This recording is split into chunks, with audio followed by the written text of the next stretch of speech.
कभी कभी हम सोचते हैं कि हम ही अपने जीवन के कर्ता धर्ता हैं। हम मान लेते हैं कि हमारा जीवन हमारी इच्छा से चलता है और हमारा अंत हमसे बहुत दूर है। लेकिन सत्य ये है कि नियति का अपना दर्पण होता है, जिसमें भविष्य पहले से लिखा रहता है, बस हम उसे देख नहीं पाते। आज की यह कथा दो कहानियों का संगम है। एक में भगवान शिव के वाहन नंदी नियति से उलझ पड़े और दूसरी में एक साधारण मनुष्य समय के सत्य को पहचान न पाया। दोनों कहानियां एक ही बात कहती हैं, जीवन हमारा है पर अंत का निर्णय नहीं। पहली कहानी, नियति का दर्पण। एक बार कैलाश पर नंदी महाराज खड़े थे। शांत वातावरण, हिमालय की शांति और शिवत्व का सुगंध भरा माहौल।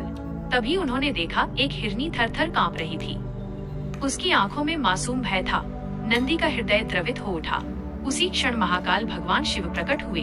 उन्होंने उस हिरनी पर एक क्षण दृष्टि डाली और शांत स्वर में कहा, नंदी, इस हिरनी की यात्रा आज यही समाप्त होने वाली थी। नंदी चौंक गए। उन्हें विश्वास न हुआ। उन्होंने हिरनी को अपनी पीठ पर बैठाया और जंगल की ओर भागे, दूर, बहुत दूर, यह सोचकर कि अब वो सुरक्षित है। उसी रात शिव ने नंदी से पूछा, नंदी, हिरनी कहाँ है?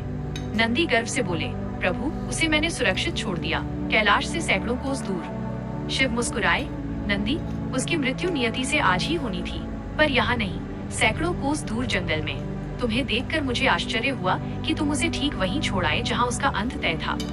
नंदी मौन हो गए। उन्हें समझ आ गया, जीवन में हम कितना भी प्रयास करें, मृत्यु अपना मार्ग नहीं बदलती। दूसरी कहानी, समय की पुकार। धरती पर एक युवक था। उसका नाम था अनिरुद्ध। उसे मृत्यु से बड़ा कोई भय नहीं था। वो बूढ़े लोगों को देखकर सोचता, मुझे तो बहुत समय है, अभी तो जीवन की शुरुआत है।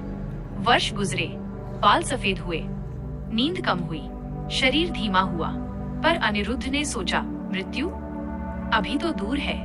एक दिन अनिरुद्ध को भारी बीमारी ने घेर लिया। वो मृत्यु शैया पर पड़ा यमराज को कोस रहा था। तुमने तो कोई संकेत नहीं दिया, कोई संदेश नहीं भेजा।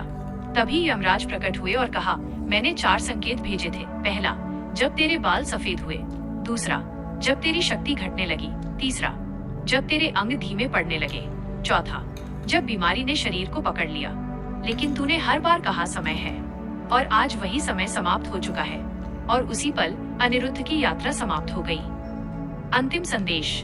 दोनों कहानियां कहती हैं, मृत्यु अटल है, अवश्य है, निश्चित है, लेकिन मृत्यु से पहले का जीवन वही हमारा सत्य है, वही हमारा अवसर है, वही हमारा धर्म है। हर सफेद बाल संदेश है, हर थकता अंग चेतावनी है, हर गुजरता दिन एक घंटी है।